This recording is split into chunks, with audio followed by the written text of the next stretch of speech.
حضور علیہ الصلوۃ والسلام کا ایک ارشاد ہے، فرمایا ہے کہ اعطیت جوامع الکلم، مجھے جوامع کلم عطا کیے گئے ہیں۔ یہ جوامع کلم کیا ہیں؟ جوامع کلم سے مراد ہیں وہ جملے، وہ کلمات جس میں معانی سموئے ہوئے ہیں، جس کا ترجمہ میں یوں کرتا ہوں کہ گویا پیغمبر فرما رہے ہیں مجھے الفاظ کے کوزوں میں معانی کا کوثر سمو کر عطا کیا گیا ہے۔ بے پناہ معانی ہیں جو ان الفاظ میں ہیں، اور اس کے ابعاد کا، تمام ابعاد کا، تمام جہات و جوانب کا احاطہ ایک مجلس میں نہیں ہو سکتا۔ میں سادہ سا ترجمہ عرض کر دیتا ہوں، پھر چند نکات، اب وقت ظاہر ہے کہ کافی گزر چکا ہے، تو جس قدر دامن وقت میں گنجائش ہے عرض کر سکوں گا عرض کروں گا۔ ارشاد الہی عجب مقام سے ذرا توجہ رکھیے گا، آپ عربی جانتے ہوں یا نہ جانتے ہوں، یہ قرآن کی آیت ہے، خدا اپنے بندوں سے خطاب کر رہا ہے، میں اردو میں اشارے کروں گا، معنی آپ کے دلوں پہ نازل ہوں گے۔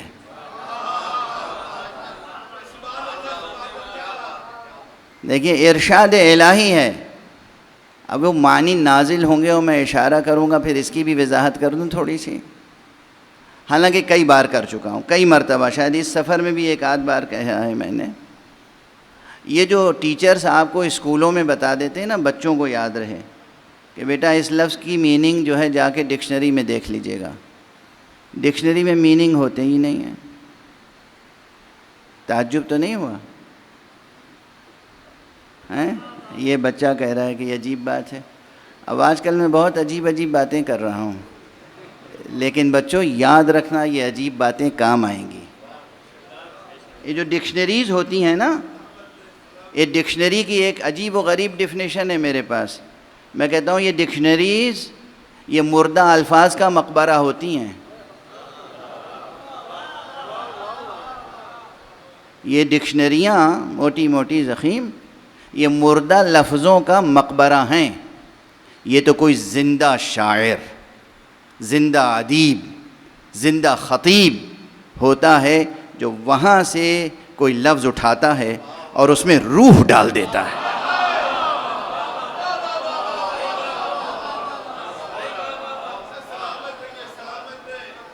سمجھ میں آئی بات؟ ورنہ ڈکشنریاں کیا ہیں؟ ڈکشنریاں مجھے یعنی اب رضویہ سوسائٹی میں مجلس ہو رہی ہے، اس سوسائٹی نے کتنے شعراء و ادباء کو اپنی آغوش میں پالا ہے، تو یہاں یہ جملے یقیناً آپ حضرات کے کام کے ہیں اور یاد رہیں گے اور بچوں کو یاد رہیں گے۔ ڈکشنری میں مردہ لفظ ہیں، جب یہ لفظ وہاں سے اٹھا کے کوئی زندہ شاعر، قادر الکلام، کوئی زندہ ادیب، کوئی زندہ خطیب، کوئی زندہ فنکار اس لفظ میں روح ڈال دیتا ہے تو وہ لفظ زندہ ہو جاتا ہے۔ تو ایک تو یہ بات یاد رکھیے گا، دوسری بات یہ یاد رکھیے گا کہ ڈکشنری میں معنی نہیں ملتے۔ دیکھیے آپ مجھے بہت توجہ سے دیکھ رہے ہیں کہ یہ کیا کہنے والے ہیں، یہ کوئی چیستہ ہے، کوئی پہیلی ہے؟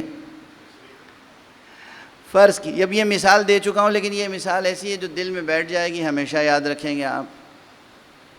ایک لفظ ہے مثلاً عربی کا، مجھے اگر عربی نہیں آتی تو ایک لفظ سامنے کوئی آ گیا، ماء، میم الف حمزہ ماء، اب میں ڈھونڈوں گا ماء،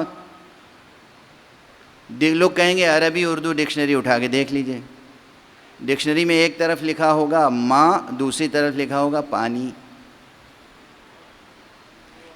پے الف نون یہ پانی، یہ ماء میم الف حمزہ یہ بھی لفظ ہے، پے الف نون یہ پانی یہ بھی لفظ ہے۔ تو ڈکشنری میں لفظ کے بدلے لفظ ملتا ہے، معنی نہیں ملتے۔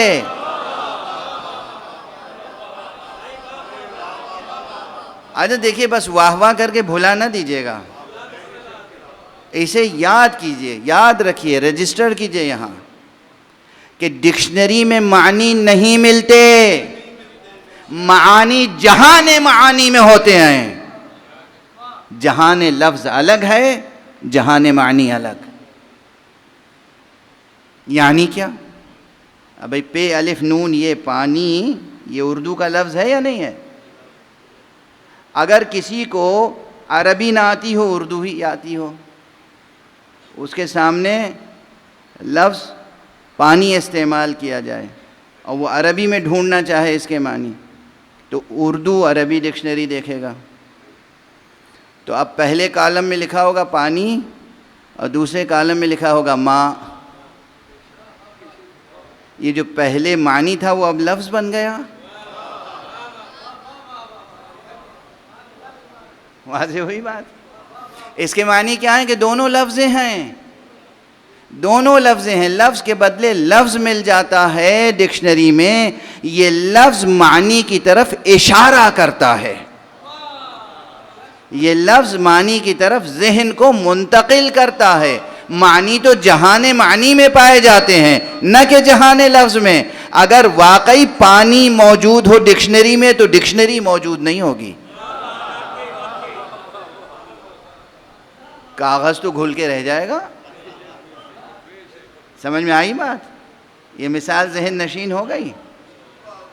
اچھا دوسری مثال لے لیجئے، دوسری مثال لے لیجئے.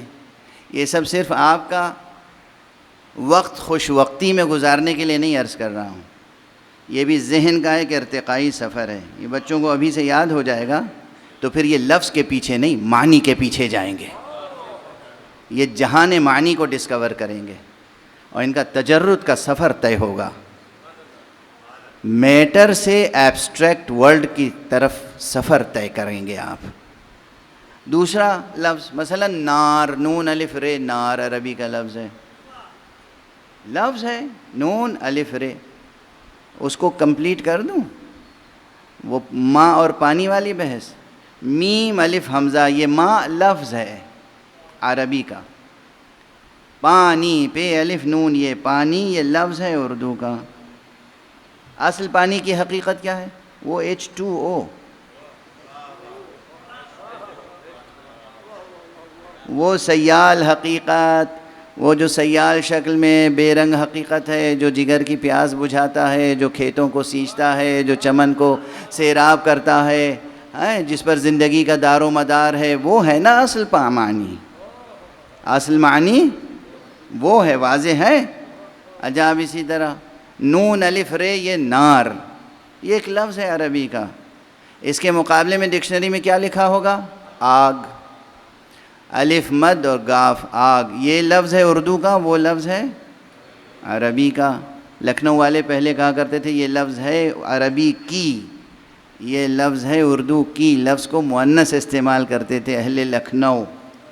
اب زیادہ تر لوگ غالباً مذکر ہی استعمال کرتے ہیں. اگر اصل معنی ڈکشنری میں آ جائے تو پھر ڈکشنری باقی رہے گی؟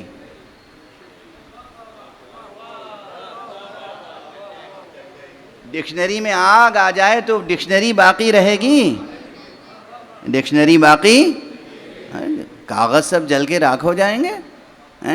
تو کیا معنی؟ یہ بات سمجھ میں آ گئی اچھی طرح. ڈکشنری میں لفظ کے بدلے لفظ ملتا ہے، معنی نہیں ملتے. ہاں ہم اس لفظ کو جو معنی کی طرف اشارہ کرے اس کو بھی از راہ مجاز معنی کہہ دیتے ہیں، نہ کہ از راہ حقیقت. اسباب حقیقت نہیں، اسباب مجاز. تیسری بات، ایک اور مثال دے دوں آج. عربی کا کلمہ ہے روح، رے واو ہے ہائے ہوتی، جسے ہم بچوں کو سمجھانے کے لیے کہتے ہیں بڑی ہے یا حلوے والی ہے. یہ روح ایک طرف ڈکشنری میں لکھا ہوگا روح اور دوسری طرف لکھا ہوگا جان، جیم الف نون جان. یہ جان اردو یا ہندی کا لفظ ہے اور وہ روح عربی کا لفظ ہے، دونوں الفاظ ہیں. روح ڈکشنری میں نہیں، روح تو آپ کے جسم میں ہے. واضح ہو گئی بات؟ اب واضح ہو گئی بات کہ معنی ڈکشنری میں نہیں ملتے، لفظ کے بدلے لفظ ملتا ہے. اچھا جیسے معنی ڈکشنری میں نہیں ملتے ویسے ہی حقائق علم کتابوں میں اور عبارتوں میں نہیں ہوتے. حقائق علم عبارتوں میں، لفظوں میں نہیں ہوتے. حقائق علم تو اس عالم و علیم و خبیر کے اشارے پر ہوتے ہیں. میں اس نے اسی لیے بس اسی جملے تک پہنچانے کے لیے کہا تھا کہ آپ عربی سے واقف ہوں یا واقف نہ ہوں، میں اردو میں اشارے کروں گا، معانی آپ کے دل پہ نازل ہوں گے اگر مشیت رب ہوئی، اگر مشیت الہی ہوئی. کیونکہ اللہ سبحانہ و تعالیٰ کے لطف و کرم پر منحصر ہے کہ وہ کس کے دل پر معانی کو نازل کرتا ہے، وہ کس کے دل میں نور علم ڈالتا ہے. سرکار رسالت مآب شہر علم حضرت محمد مصطفیٰ صلی اللہ علیہ وآلہ وسلم کا ارشاد گرامی ہے، العلم نور یقذفہ اللہ فی قلب من یشاء. علم تو ایک نور ہے، وہ جس کے دل میں چاہتا ہے ڈال دیتا ہے. علم ایک نور ہے، اللہ جس کے دل میں چاہتا ہے ڈال دیتا ہے. تو علم حاصل کرنے کے لیے کتابیں بھی پڑھنی چاہیے، استاد کے سامنے زانو ادب طے کرنا چاہیے، لکھنا بھی چاہیے، یاد بھی کرنا چاہیے. مگر سب سے بڑی چیز ہے علم حاصل کرنے کے لیے، اور کوئی بھی علم ہو، چاہے وہ دنیاوی علوم ہو، چاہے وہ اخروی علوم ہو، چاہے وہ سائنسز ہوں، کنٹمپریری سائنسز، اور چاہے وہ ریلیجس سائنسز ہوں، کوئی بھی علم ہو، علم میں کمال حاصل کرنے کے لیے بس ایک نسخہ کیمیا ہے، خدا سے لو لگائیے، خدا سے علم طلب کیجئے، اور خدا والوں سے وابستہ رہیے. ایک صلوات پڑھ دیجئے محمد و آلہ.